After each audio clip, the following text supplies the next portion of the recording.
Hey, Dwayne. I don't know why I didn't think about this earlier. I'm having so many trouble trying to record this, but here we go. So I watched and read the Crazy Rich Asians um, uh, saga, I guess, so to speak. Um, the movie was different. It was funny.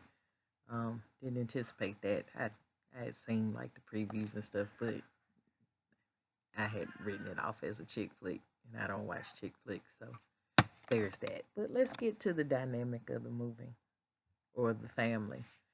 So, you did a good breakdown of the family, the family dynamics of the traditional uh, Singapore family.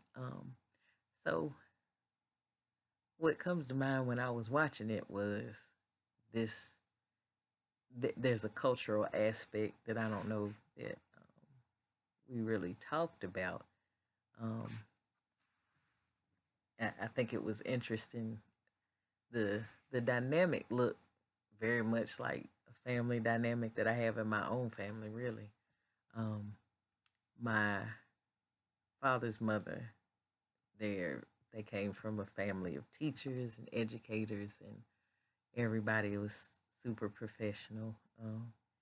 And she didn't think anybody was good enough for any of her kids. So, um, my dad, so it's five girls, and then my dad is the youngest, and she didn't like any of their mates. Um, she just like she found a reason not to like all of them. One of my uncles was too old. One of them wasn't focused enough and was never going to amount to anything. I think Uncle Kenny was the closest because he worked for the government. Um, and then didn't. She didn't think my mom came from a good stock of family, which was kind of weird because my mom's side of the family, not that she knew, but were business people and ministers. Just kind of like what's on the other side. I have a family, or we have ministers on both sides of the families. But anyway, so good family. But it's sure enough, it's the mom that has the friction. And then dad just kind of lets mom handle the family stuff and is usually withdrawn. Uh, not only have I seen this in my own family, I've seen this in the um, in the inpatient arena too.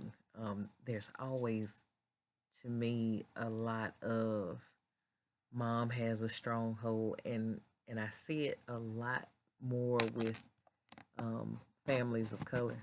Um, not to say that Caucasian people can't have these issues. I'm pretty sure they do.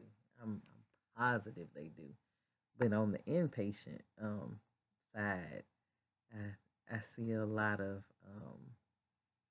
the matriarchs of the family um, that culturally just run everything in the house, and they have this air of they say what their expectations are, they mean what their expectations are.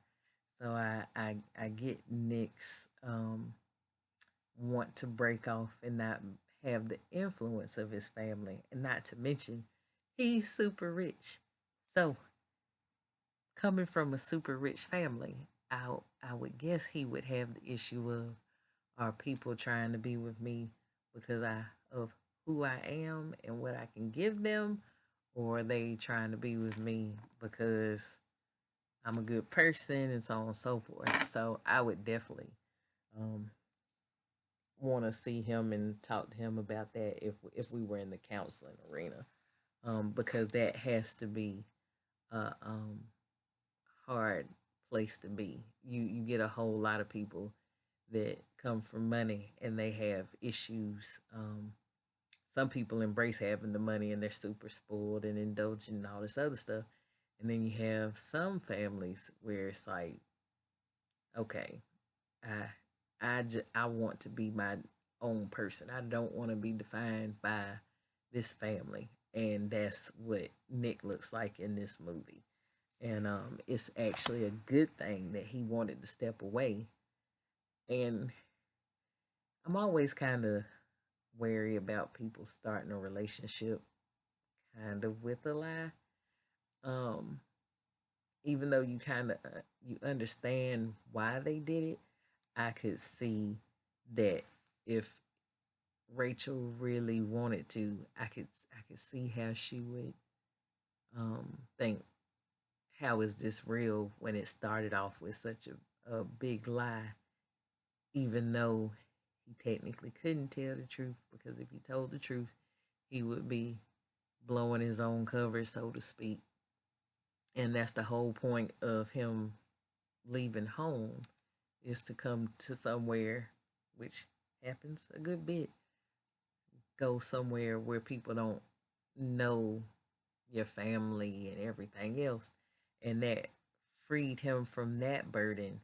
But then, and I'm sure if from the movie he didn't anticipate this was necessarily going to happen, so it was a pleasant surprise that he got Rachel and loved her and she loved him. And the development of the couple is actually really good. I did like the story development for them.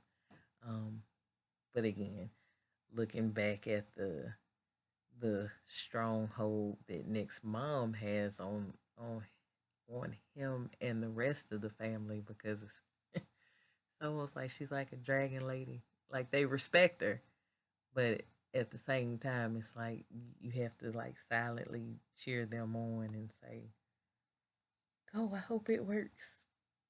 But don't tell her I said I hope it works, because I don't want her to be mad because she didn't like you. So it's a whole thing with the family dynamics. But anyway, um, as far as Rachel's side of the family, the infidelity with the dad, like all of that is definitely messy.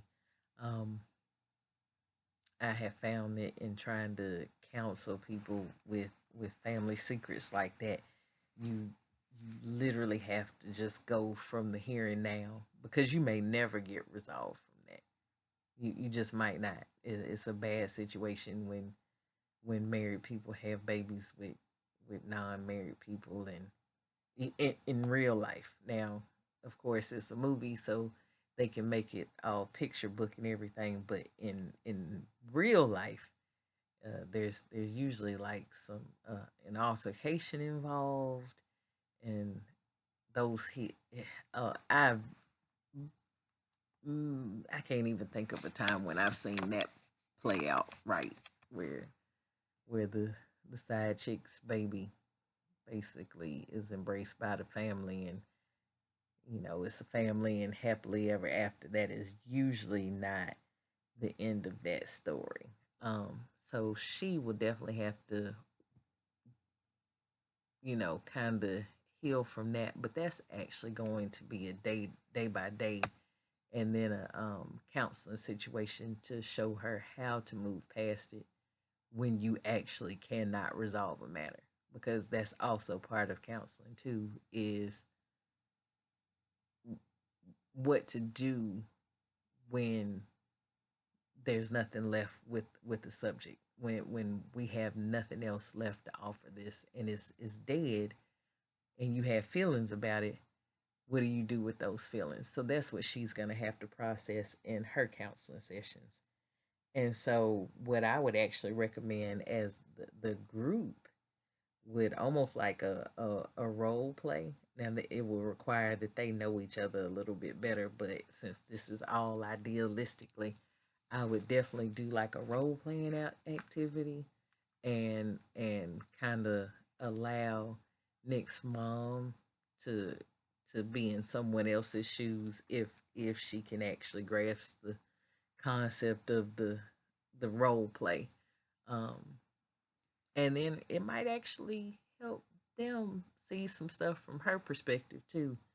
Um, because sometimes with the role playing activities, when you actually get into it, you see how someone else perceives how you think. And sometimes that can be eye opening, um, for the person involved. Um, so I definitely think she would have to kind of tap it, because I don't think she's not human. I didn't get that from the character that she wasn't human. Is, as a parent, you want what you think is the best for the child, and you put a lot of time and energy into raising a child, and then when they do what you perceive as not listening to them, it can get kind of hinky. um, so I understand that part. But yep, you did a good job with